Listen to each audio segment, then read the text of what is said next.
Hi, this is Matt with AppliancePartsPros.com. Today we'll be showing you how to repair your appliance. Remember, anytime you work on an appliance, make sure it's unplugged or the circuit breakers are off so there's no chance of electrocution. Also make sure you shut off your hot and cold water supply and remove the drain hose from the wall. In this video we're going to show you how to change out the Whirlpool washer or drain hose. It's going to be a very easy repair and should only take a few minutes to show you how to do it. If you already have one of these, great. If not, you can click on the link below or get it at AppliancePartsPros.com. When you open up the package, you're going to get the new bracket and the new drain hose. The drain hose is what carries the wastewater out of the washing machine. The main reason to be changing it out is if it has a hole in it and you're getting water leaking on the floor. In order to change the part, we have to go around to the back of the washer. We can use a 1/4-inch nut driver to remove all the screws to take the back panel off.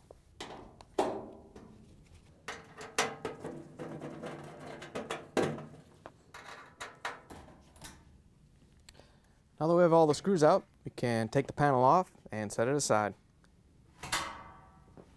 Now that we have the back panel off, we have access to the drain hose retainer. In order to pull the drain hose through the retainer, we have to take the bracket that makes the gooseneck off first. All you have to do is push the drain hose through it to separate it.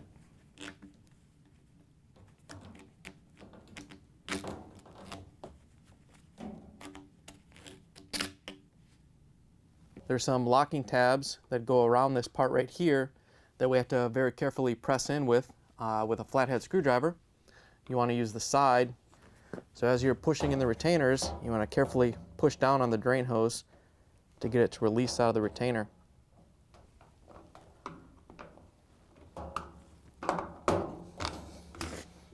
Once you have them released, then we can feed the drain hose through.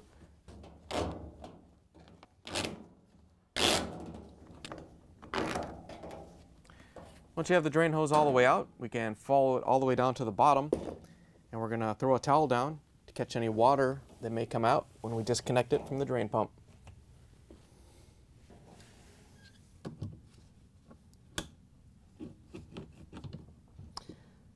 Once you have the clamp moved down the drain hose, so it's off the actual hose and just resting on the pump, we can grab the hose and pull it off the drain pump.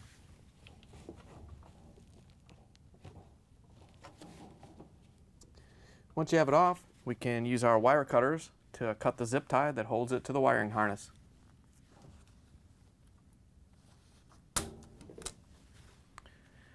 Once you have the zip tie cut, we can open this clamp right here. It's just snapped in place. If you have to, you can use a small flathead screwdriver and get behind it to open it up. Once you have it released, you can open it up and pull the drain hose out and take it off the washing machine.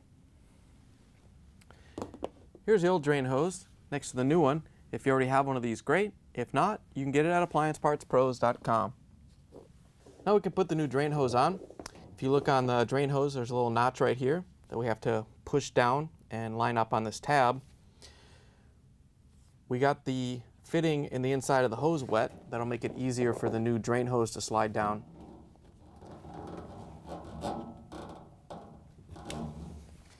Once you have it all the way down, we can grab our pliers and compress the clamp and move it up so we get a good seal.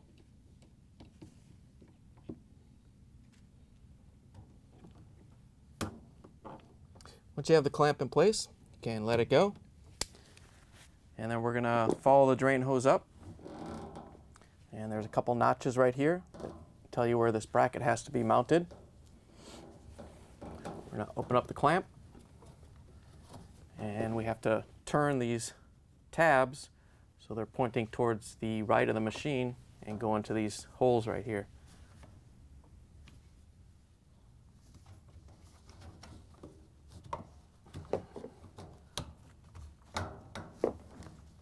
Once you have them lined up and in place, we can close this clamp. Once you have it locked in, we can put a new zip tie on. It went right around this tape right here.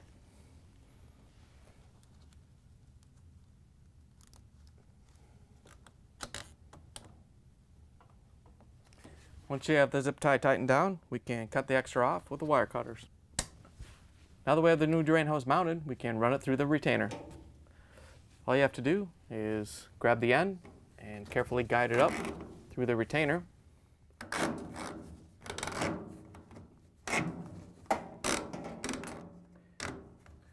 Once you have it up to the point that the locking tabs are there, you can push from the bottom and pull from the top so they lock in place.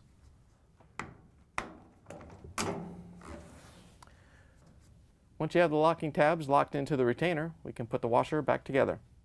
To put the back panel on, all you have to do is line up the large tabs with the cutouts.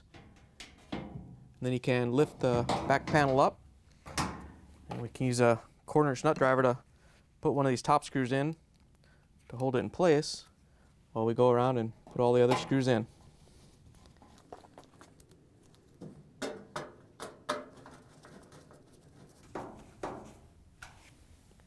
Before you put the drain hose back into the wall, we have to put the bracket on that makes the gooseneck.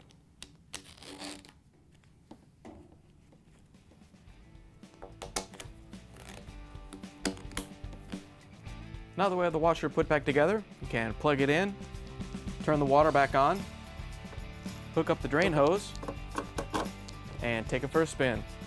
Thanks for joining us for another successful repair brought to you by AppliancePartsPros.com. Check out our other repair videos on our site, Facebook, and YouTube.